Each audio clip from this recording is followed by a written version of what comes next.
வணக்கம். நான் சுதர்ஷன் மகேஷ். சில மாதங்களுக்கு முன்னாடி டிடி பொதிகை பற்றி நம்ம ஒரு அப்டேட் கொடுத்துருந்தோம். வரக்கூடிய பொங்கல்லேருந்து டிடி பொதிகை அவங்களுடைய சேனலினுடைய பெயரை மாற்ற போகிறாங்க. டிடி தமிழ்நாடு அப்படின்னு சொல்லி மாற்ற போகிறாங்க. அது போக நிறைய புதிய நிகழ்ச்சிகள், புதிய டிபேட்ஸ், அவங்களுடைய செய்தியாளர்கள் ப்ரைவேட் நியூஸ் சேனல்ஸ் மாதிரி வந்துட்டு வெளியிலேருந்து அப்டேட் எடுக்கிறது, ப்ரெஸ் மீட்டுக்கு போகிறது, அங்கே நிறைய கொஷின்ஸ் கேட்குறது, இந்த மாதிரியான பல புதுமையான நிகழ்ச்சிகளை கொண்டு வர போகிறோம் அப்படின்னு சொல்லிட்டு இணை அமைச்சர் எல் முருகன் சொல்லியிருந்தாரு. ஸோ இந்த ஒரு விஷயத்தை நம்ம போன வருஷம் பகிர்ந்திருந்தோம். ஸோ சொன்ன மாதிரியே வந்துட்டு பொங்கல்ல இருந்து டிடி பொதிகை, டிடி தமிழ்நாடு அப்படின்னு சொல்லிட்டு பெயர் மாற்றம் செய்யப்பட்டிருக்குது. So Podhigai as well as Tamil Nadu அப்படின்ற மாதிரி இரண்டு பேருமே வந்துட்டு மாறி மாறி அந்த லோகோவில் வந்துட்டு இருக்குது. ஸோ பெயர் மாற்றம் அப்படின்றது நடந்துருச்சு. ஸோ அவங்க சொன்ன மாதிரி பல புதிய மாற்றங்களையும் வந்துட்டு பொதிகை தொலைக்காட்சி சந்திக்கவிருக்குது அப்படின்றதையும் நம்ம பார்க்க முடியுது. இப்பொழுது டிடி தமிழ்நாடுவாக மாறி இருக்கக்கூடிய டிடி பொதிகை. ஸோ அந்த டிடி தமிழ்நாடில் நல்ல தரமான நிகழ்ச்சிகளை வழங்கி வந்துட்டுருக்குறாங்க. நாம் எவ்வளோ பேர் அந்த சேனலை நோட்டீஸ் பண்ணுறோம் அப்படின்றது ஒரு பெரிய கொஷின் மார்க் தான். இன்னும் நம்ம பார்த்தோம் அப்படின்னா நிறைய கேபிள் டிவிஸில் வந்துட்டு கடைசியில் தான் வந்துட்டு டிடி தமிழ்நாடு இருக்குது. பக்தி சேனல்ஸுக்கெல்லாம் அப்புறமா கூட வந்துட்டு சில டிடிஹெச்லேயும் சில கேபிள் டிவி நெட்ஒர்க்ஸ்லேயும் இருக்குது. சில கேபிள் டிவி நெட்ஒர்க்ஸில் இல்லாமல் கூட இருக்குது.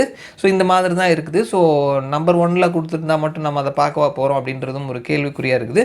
ஸோ இந்த நேரத்தில் வந்துட்டு பல தரமான நிகழ்ச்சிகளை வழங்குறாங்க. ஸோ டிடியினுடைய யூடியூப் சேனலை நான் வந்துட்டு ஓரளவு ரெகுலராக பார்த்துட்ருப்பேன். ஸோ அதில் நிறைய விஷயங்கள், விவசாயிகளினுடைய தேவை சொல்கிறதுலேருந்து, மாநில மத்திய அரசுகளினுடைய திட்டங்களை சொல்கிறதுலேருந்து, வழிகாட்டி அப்படின்ற மாதிரி தொழில் முனைவோருக்கான நிகழ்ச்சிகளை வழங்குறதுல இருந்து, பட்டிமன்றங்கள் வழங்குறதுல இருந்து, பெண்களுக்கான முன்னேற்றத்தை கொடுக்கக்கூடிய நிகழ்ச்சிகள் இருந்து, இப்போது ட்ரெண்டிங்காக இருக்கக்கூடிய நகைச்சுவையான அந்த ஸ்டேஜ் காமெடி, இந்த மாதிரியான விஷயங்கள் வரைக்கும் பலதரப்பட்ட நிகழ்ச்சிகளை வழங்கிக்கிட்டு இருக்கக்கூடிய ஒரு சேனல் தான் டிடி தமிழ்நாடு.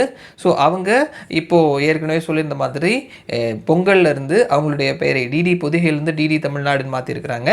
அத்தோடு சேர்ந்து புதுசாக வந்துட்டு பெரிய பெரிய நடிகைகளை வைத்து சீரியல்ஸும் வந்துட்டு அவங்க ஒளிபரப்பு பண்ண போகிறாங்க. 3 சீரியல்ஸ் ஒளிபரப்பு பண்ண போகிறோம்னு சொல்லிட்டு 2 நாட்களுக்கு முன்னாடி ப்ரமோஸ் வெளியிட்டிருந்தாங்க. ஸோ அந்த சீரியல்ஸ் இன்னையிலேருந்து ஆரம்பிக்க போகிறோம் அப்படின்றதையும் வந்துட்டு நேத்திக்கு அறிவிச்சிருக்கிறாங்க. ஸோ நடிகை ராதிகா அவங்க நடிக்கக்கூடிய சீரியல்ஸும் இதில் பார்க்க முடியுது. அந்த வகையில் டிடி வெளியிட்டிருக்கக்கூடிய அறிவிப்பில் இன்னையிலேருந்து இரவு 8 மணிக்கு சுஷ்மா நாயர் நடிக்கக்கூடிய பட்ஜெட் குடும்பம் சீரியல் வந்துட்டு இன்னையிலேருந்து போடுறாங்க. அதே மாதிரி இரவு 8:30 மணிக்கு ராதிகா அவங்க லீட் ரோல் எடுத்து நடிக்கக்கூடிய தாயம்மா குடும்பத்தார்ன்ற சீரியல் இரவு 8:30 மணிக்கு போடுறாங்க. இரவு 9 மணிக்கு சக்தி ஐபிஎஸ் அப்படின்ற சீரியல்.